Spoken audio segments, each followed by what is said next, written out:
Risk factors for preventable chronic diseases are tobacco use, lack of physical activity, and excessive alcohol use. The risk factors have caused unpreventable and preventable diseases like disability and death. To reduce these risk factors, prevent diseases or injury before it ever occurs, reduce the impact of a disease or injury that has already occurred, soften the impact of an ongoing illness or injury that has lasting effects. We all need to invest our time and money in improving healthy lifestyle behaviors by increasing physical activity and improving our diet. By doing this, almost 35% of early deaths will be avoided. Our integrative nutrition health specialist, Betty Olayinka Folarin Akinlosotu, aka BOFA, advocates for this every Sunday on Health Corner and Nutrition segments showing on Healthy Living with BOFA channel, where she also features professionals on interview with experts segments. Join us every Sunday, 2 p.m. US time, 7 p.m. UK and Nigerian time, 8 p.m. South African time. See you there. Yes, so welcome back everyone to today's edition. This is Healthy Living with BOFA Health and Nutrition Talk Show, interview with expert. That's what we have today. Yes, we are here again, just like every other week, to give you what you really value in us. I'm BOFA, holistic nutrition health specialist and an advocate for wellness. Thank you very much for broadcasting with us today. God bless you all. What are we discussing today? Yes, it's all about food safety hazards. We are discussing this today because some people are not food safety conscious of severe parasitic disease that is being spread through uncooked or raw meat and fresh produce. And this has affected our homes, community, and even caused a food poison outbreak, which has technically caused a lot of people health problems. The good news is, I bring to you on the show today an expert that will be enlightening us on how we can protect ourselves against food poisoning. Before I bring in my guests, let's take a break. I'll be right back. You're watching Healthy Living with BOFA Health and Nutrition Talk Show, interview with experts. There is this saying that you are what you eat. This is absolutely correct. You see, eating right is when we get all the essential nutrients our body needs from the food we eat daily. And these are minerals, vitamins, fats, healthy carbs, proteins, and fiber. The question we should be asking ourselves is, have I been feeding my body with essential food nutrients? Many people have been advised to stay away from certain food because they are very high in carbohydrates. But study shows your body system needs carbohydrates, which we call energy food. What is important is to go for healthy carbohydrates. Gari Didun is a super cereal that can supply your body system with all these nutrients. Developed by Ajogbe Foods and made from gari, cassava, turmeric, coconut, and lemongrass extracts. The nutrients you get from Gari Didun include healthy carbs, minerals, vitamins, fats, proteins, and fiber. So whether you are super healthy or have some health conditions as diabetes or high blood pressure, the expert nutrition advice is to go for Gari Didun. You can eat directly as snack or soak in water. You will love Gari Didun. Are you hosting or attending an event and wondering over a budget souvenir that will delight your guests and associates? Whether it's your party or you are supporting someone special with gifts and souvenirs, we would like to work with you. At Ajogbe Foods, our focus is on healthy living through the provision of safe, hygienically packaged and nutritionally rich foods. We can customize and package our products: Ajogbe turmeric Gari Didun, Ajogbe white Gari, Ajogbe rice, Ajogbe beans, and Ajogbe honey in sizes and prices you can afford as souvenirs and gifts that everyone loves. For your special orders, purchase and resale inquiries, contact us today through the following: 292 Murtala Mohammed Way, Yaba, Lagos. You can telephone us or send WhatsApp to +234 705 534 2424 and +234 705 656 5659. For US order, contact Berg & Bewem Services at +1347 613 5485. Bringing you Gari Didun. Welcome back from the break. Yes, if you have not heard about it, it is turmeric, lemongrass, coconut, gari dito. It's good for diabetic and people with underlying illnesses. So call the number and order for yours. Welcome back again. This is Interview with Expert on the Healthy Living with BOFA Health Administration Talk Show. Before the break, I mentioned the focus of our discussion today to be the food safety aspects and prevention. And with me on the show today is an expert whose area of interest is food safety and control. So viewers, welcome to the show, Mrs. Miedzianowska. Mrs. Miedzianowska is a food technologist, a university lecturer, a seasoned trainer and mentor to SMEs, small and medium-sized enterprises. She has worked with small and large food industries, including hospitality, university, and the National Health Services. Mrs. Miedzianowska studied at University of Lagos and graduated with a BSc in chemistry and proceeded to Lagos State University for a postgraduate diploma in analytical environmental chemistry. She relocated to the United Kingdom, where she studied and earned a master's degree in food safety and control at London South Bank University. Currently, a PhD in food sciences is in view at the same college, London South Bank University. Mrs. Miedzianowska, you're welcome on the Healthy Living with BOFA Health and Nutrition Talk Show, Interview with Experts. Good to have you on a show like this. How are you doing today? Thank you, Betty. I'm doing well, thank you. And it's a pleasure being on the show with you. Thank you so much for putting aside this quality time to educate people on what you know best. And I do appreciate that. Thank you very much. God bless you. You're welcome. Wonderful people, please and please, this is your show. And I want you to share it with your friends and family. Let's invite them to the show, please. A show like this, we all need the information we got from it, including myself. Like I always say on this show, please show some love and care to invite others. Okay, so without wasting time, let's get started. Mrs. Miedzianowska, as a food technologist, a food scientist, please tell us what foodborne is and what this illness can cause the whole community. I mentioned community because inside that community, we have homes, we have churches, we have companies, we have a lot of things. So what could have been the repercussion of these foodbornes after telling us what the foodborne is? Go ahead and tell us. Okay, I'll tell you this evening that foodborne is when there's an outbreak of a particular microbe that has actually affected the food, and then people within the community end up eating the food and then falling sick. So it's nitty-gritty of it is food contamination, eating food that is contaminated. And when, let's assume I stay in your household and I've eaten a food that is contaminated, and I ended up having a sickness in terms of throwing up, having running stomach, going to and fro to the toilet, I could pass it on to you because we live in the same house, and it could spread within the household. Let's assume that someone's got it from the household, has gone to school. It could spread among the school colleagues as well. And then it goes just like that. It may be just the food I've made at home that end up contaminating the whole school.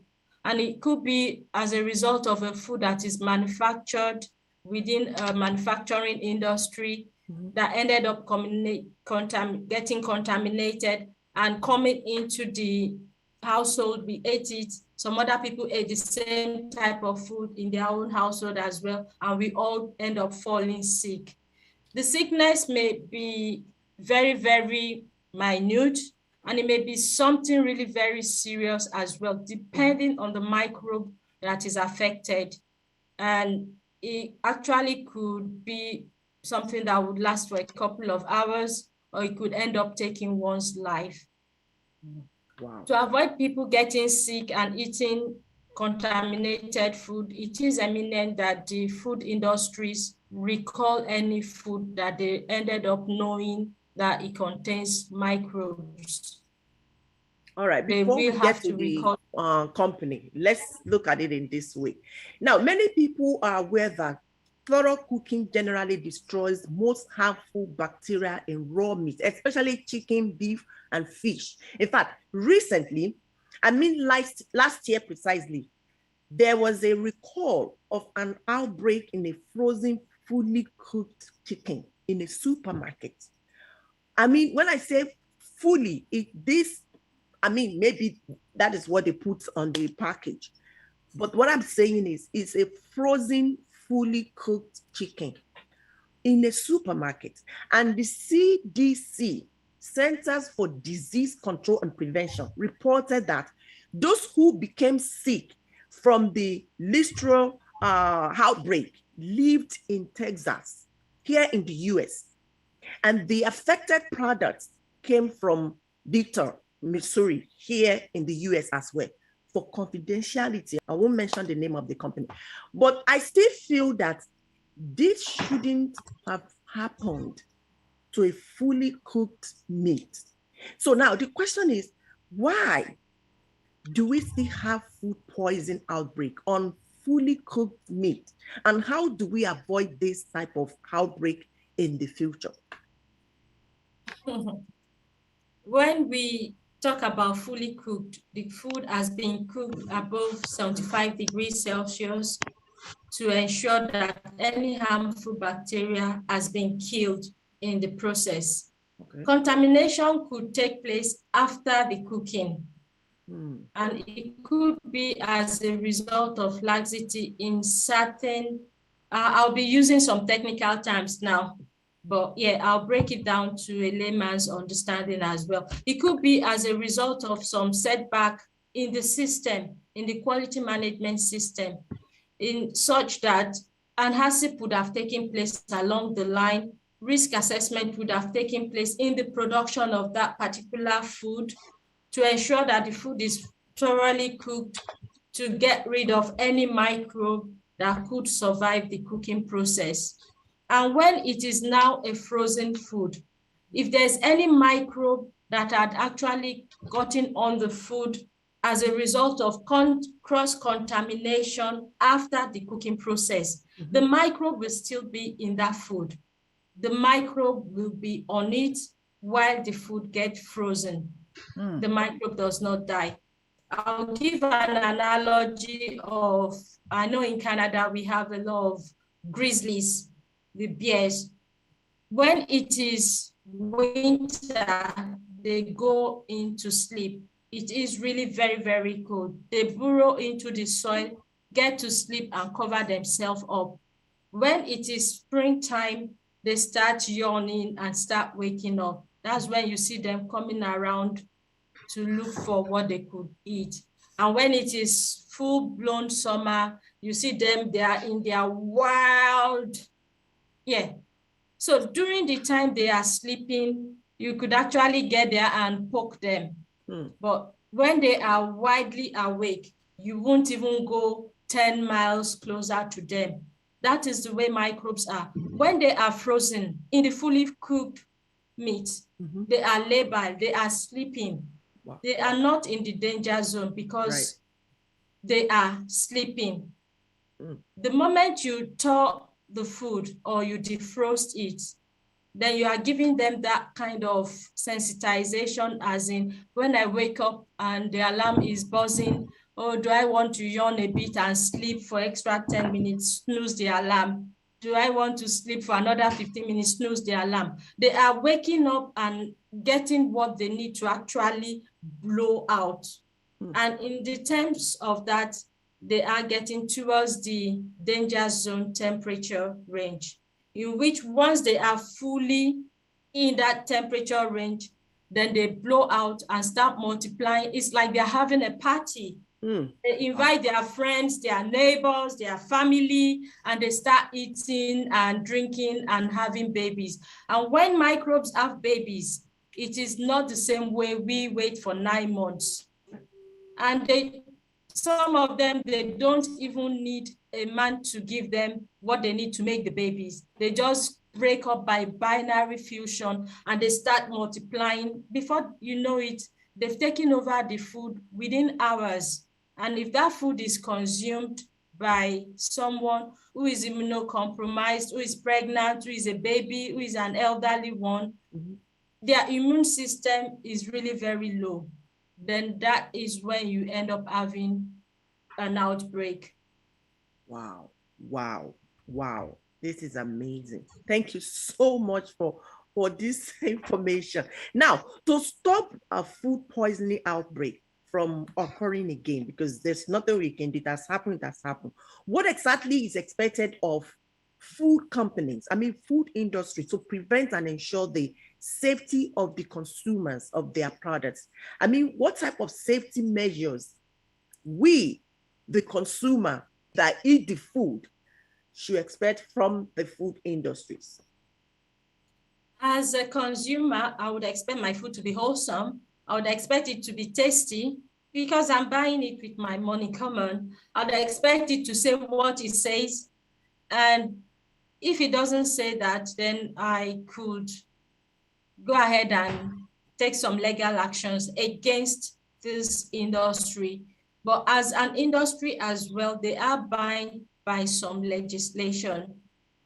Now, like I always tell people on the show, if you are going to the supermarket, we call it store here, to purchase your food, especially, farm produce, whatever you are going to the market to buy, you must have it in your mind what you are getting from the food. You don't just go to the market and just start buying anything.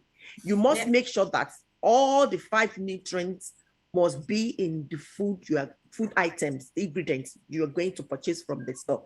So now, as a consumer as well, going to the market for a product, for instance, a food product, what should we be conscious of?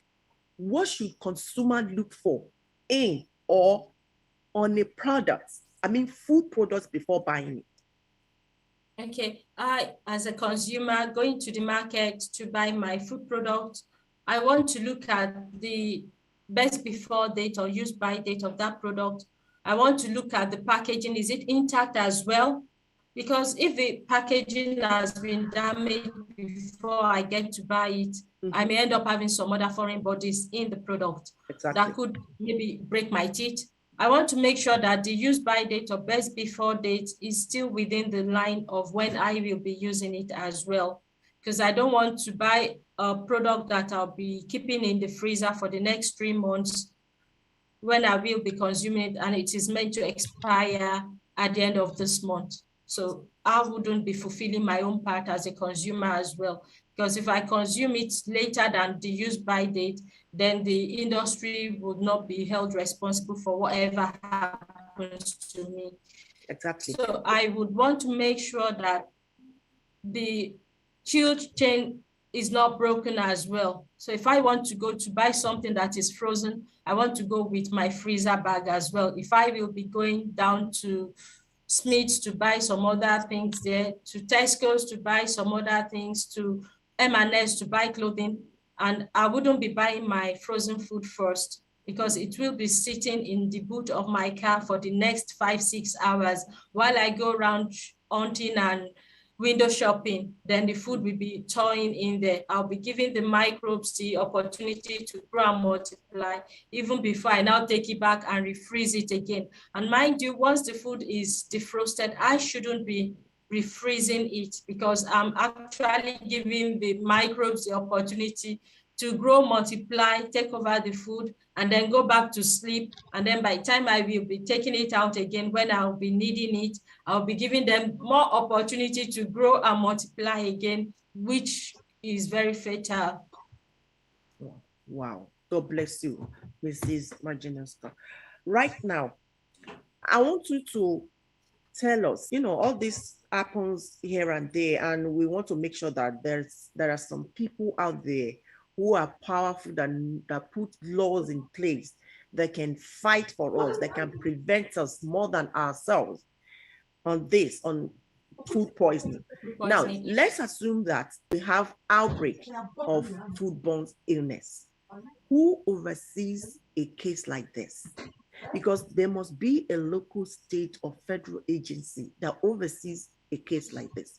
Who are these agencies and what are their roles or responsibility in a case like this? Okay, I'll just touch a bit on different parts of the globe, because I wouldn't be able to say I know all about everyone. But for US, I believe we've got the CDC, which is the Center for Disease Control and Prevention. We've got USDA as well, which is the US Department for Agriculture. We've got FDA, which is the Food and Drug Administration. Yeah. And in the UK, we've got the Food Standard Agency. We've got DEFRA as well, which is the Department for Environmental, Food and Rural Affairs. I will come back to what the FSA does. And I think in Nigeria, to the best of my knowledge, we've got NAFDAC, which is the National Agency for Food and Drug Administration and Control. We've got SON, which is the Standard Organizations of Nigeria. We've got the World Health Organization as well, which oversees everything anyway. We've got Institute of Food, IF. We've got Institute of the Food Science and Technology, Nigerian Institute of Food Science and Technologist as well. And then we've got Institute of the Public Analyst of Nigeria. We've got the Institute of the Quality Assurance of Nigeria as well.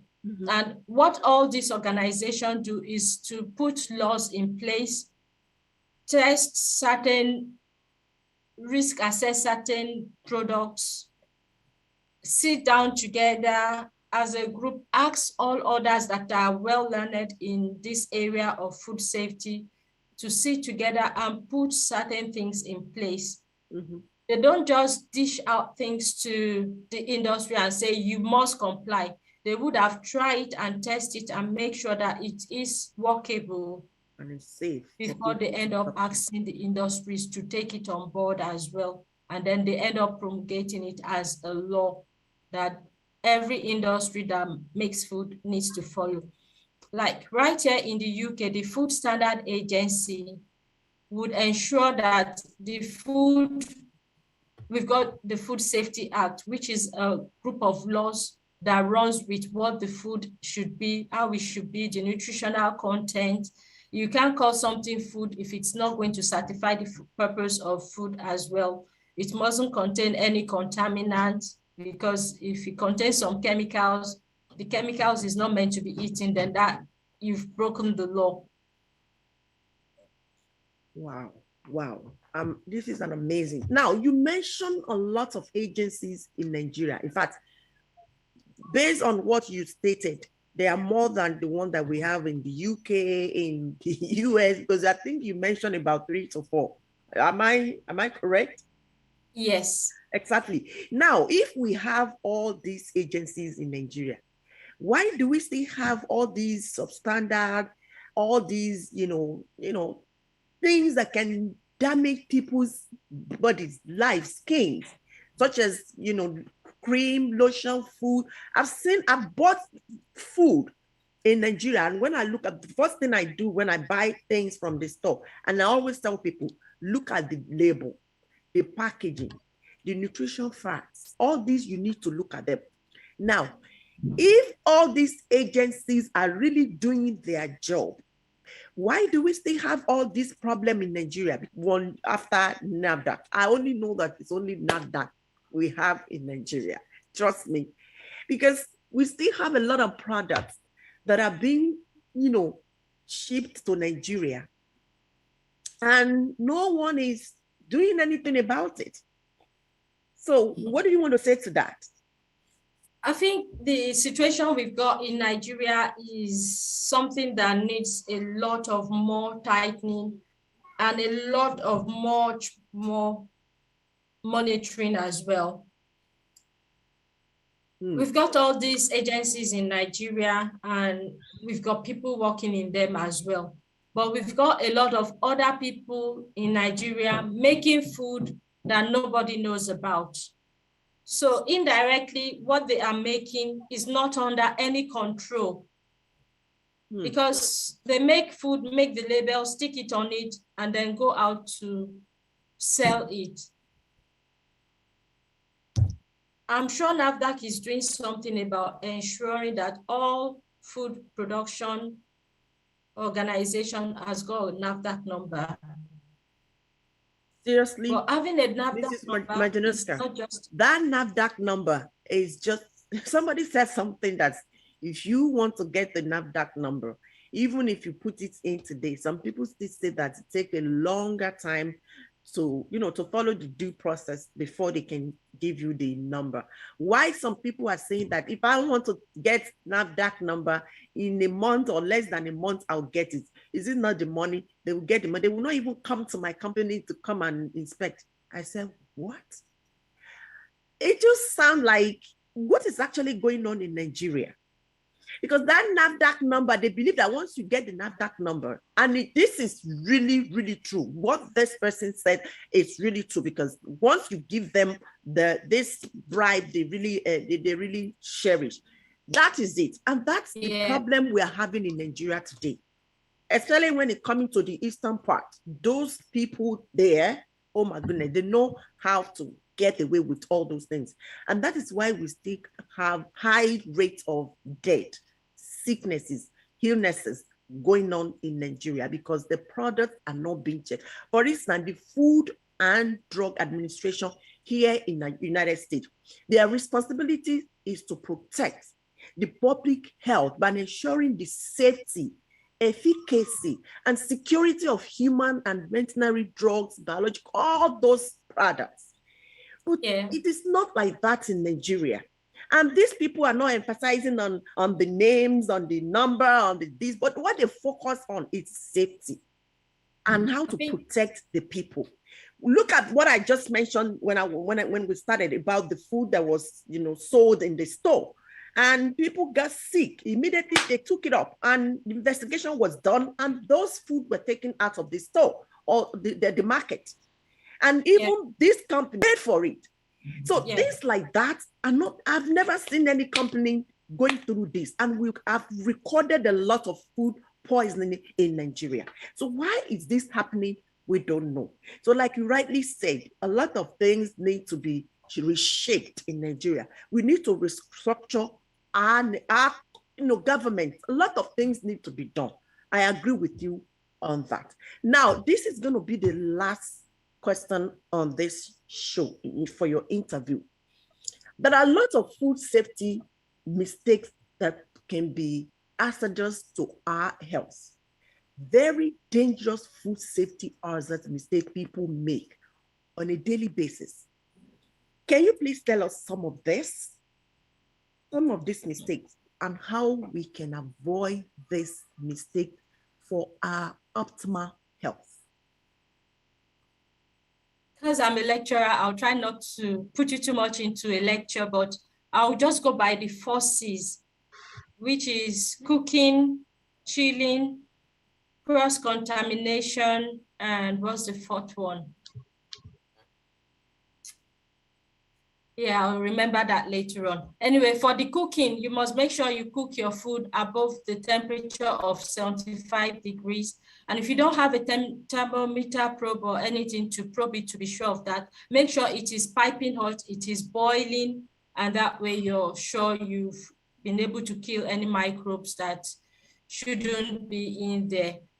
And when it comes to the cooling down, if you end up cooking rice and you want to make sure you eat it the next day, make it into smaller portions and then cool it down really very fast. Don't leave it in the pot, because the moment you leave it in the pot, it's not fully cooled within a certain timing. Back to the story I started from, if there's any microbe that is in there, they'll start growing and multiplying because they are within the danger zone.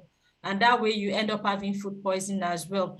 In terms of cross-contamination, you don't want to end up having raw food with cooked food together in the same place or making it on the same work surface as well. You want to make sure you separate that as well, you segregate it. So if you go by stuffs like that, you would kind of like reduce any form of food contamination that would lead to food poisoning.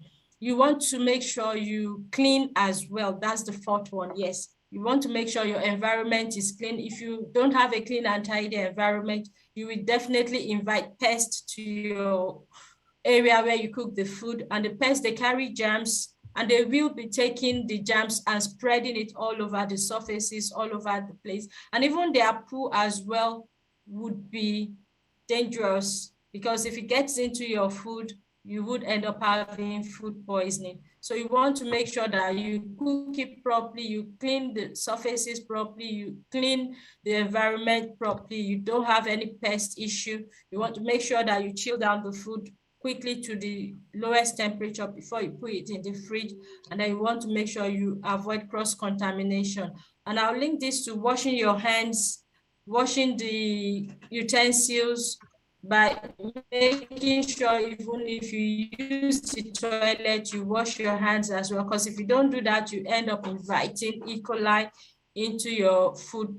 You want to make sure that some things like the chicken, I know that's a debate for some other day, but a lot of people had crucified me in that aspect as well. But if you have salmonella on the chicken, which is generally what the chicken would contain, by the time you wash it, you're splashing the water all over the place, you spread salmonella all over the place, and you wouldn't know because you can't see microbes with your naked eyes. Yes. Salmonella will start growing, multiplying on that surface. The next thing you're taking is you're touching the surface and opening the fridge, you spread salmonella to the surface of the fridge, and it goes like that. I know if you end up giving your family food poisoning, nobody in your family will sue you really. But if you end up making food and giving the populace, maybe your church members, or you've got like we've got a gathering for street parties now, and you end up making everybody on your street fall ill because of the food you cooked and served them, then you would feel guilty. I will definitely feel guilty that I've poisoned people. But yeah, you don't want that to happen. So you want to make sure you clean, you cook properly, you avoid cross-contamination, and you cool down as fast as you need to cool down as well. And when it comes to storage of the food, don't store food with chemicals, because the chemicals will taint the food and you start tasting the chemical in the food. It may not be an instant judgment, but it could be something that could lead to one feeling sick, or even a later issue, which could be carcinogenic and issues like that. So you don't want to do that. Wow. The bottom line is washing hands and drying it is very important, right? It's important. Because that's the only way you can spread this thing, apart from the cross-contamination. And about for the cross-contamination, I want to say something, because I tell people on the show that when you go to the store to purchase anything, especially, food products, especially raw meat, they cut the meat and you still see blood dripping from even if all the part of the meat are wrapped in the plastic, you still want to get extra plastic and put that, whatever they pack in that thing, inside another bag. Why do you want to do that? You want to do that because it might, from the first one that you pick from the shelf, you might be having something that will pop the thing and the blood will be dripping to all other food items, especially food produce. So you want to make sure that when you get your meat, your chicken, your fish, whatever that can be dripping, you want to put them in another plastic to protect all of that food. That is what we call one of the example of cross-contamination. Another one is using the same knife or chopping board to cut raw and ready to heat food and just get other food infected. So we have to be very, very careful. We've had a nutritionist on this show who, educated on how you can protect yourself using cotton board. And I brought out multiple cotton board, how you can, manage yourself. Even if you don't have the money to buy multiple cotton board, you can as well clean the first one, both the knife, the cotton board, and wipe the surface before you bring chicken. After dealing with other, like meat or whatever you cut on that cotton board, you can do that. This will protect and safeguard our health. We're doing it for ourselves because we're just making noise that, okay, if something happens to me, you're going to hold the company responsible. What about you that will go through the pain? Because the company will finally go back in business, but you're still suffering from that pain. Of course, they pay you money, you get the money, but the pain is still there because there are lots of health problems that will be permanent, that will not, it's just for life. I think you understand. So once you have this thing, who's going to bear the pain? So we have to be very, very careful when it comes to food. Especially raw food, we have to be very careful. Oh my goodness, this is wow, wow, wow, wow. This is amazing. You are a genius, Mrs. Miedzianowska. I really appreciate you. You are phenomenal in this field. Thank you so much for coming to give us the best of you today. I really love you. I thank you for the time, the love, the honor given on this show. I do really appreciate it. And I join all the viewers to say thank you so much for investing your time, to sacrifice that time you let go to be on the show today. Thank you so much. I really appreciate you. Thank you for coming. Welcome. It's a pleasure. Good night. Thank you. Bye-bye. Bye. Bye.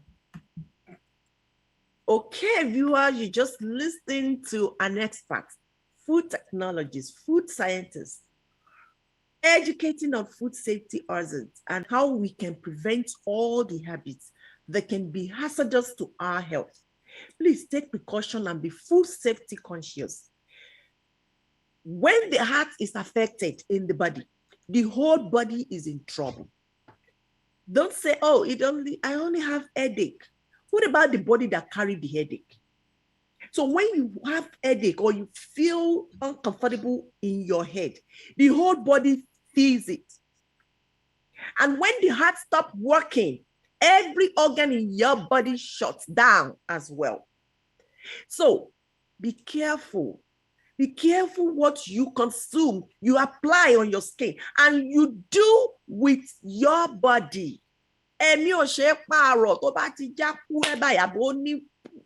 Problem. That is it. You will say, okay, maybe I will replace it. Of course, you can replace any part of your body. I mean, some part of your body. I mean, in fact, only some body organ that can be replaced, that can be exchanged. Yes, and that is only temporary, because it's not permanent. Yes, it is not permanent, but there is one thing in your body that cannot be replaced, and that is your soul. Once it's gone, that's it. There's nothing you can do to replace it. The owner has taken it. Please be very conscious of all these precautions we've mentioned today. This is not the first time we're going to say this. We've been talking about prevention is better than cure. And that is what this program is all about. We want to prevent it from happening. Please, it is very important. Okay, time to celebrate. Just how much we love you, and I'm sure you would agree. What could be more perfectly than to have a world party on the day you came to be? Happy birthday to you. Happy birthday to you. Happy birthday. Happy birthday to you. Happy Happy birthday. I just never understood. Yes, yes, yes. Let us celebrate an icon, a philanthropist, a gold-hearted human being. Yes, one of the Bergleaf Healthy Foundation's advisors, the VIP guest on the Bofra show, and a loyal fans. He's always on the show every Sunday supporting us. And that is in the person of Engineer Solomon Omobosoye Olalere, the chairman and the CEO at Jogbe Group. Today is your birthday, sir, and we celebrate with you. On behalf of myself, Bergleaf Healthy Foundation's board members and staff, and my entire family and Bofa Cruise member, I say congratulations, sir, for stepping into another brand new fulfilling year. Oh my goodness. I wish you good health, peace, and wealth in Jesus' name. Please have special and enjoy your day to the fullest. Happy birthday, sir, Engineer Alao Solomon Omobosoye Olalere, also known as Aso. God bless your new day, sir. Let's stop here so that we can continue next week. You've been watching the Healthy Living with Bofa show, Health and Nutrition Talk Show, interview with experts segment today. Please join us next week for another edition on the Health and Nutrition Talk. I remain your host, Bofa, holistic wellness advocate. My goodness, I feel like staying here forever. No, I have to go. So thank you so much for joining us today. God bless you. Don't forget all these precautions. It's very important. Health is wealth. I'll see you next week. God bless you. Bye.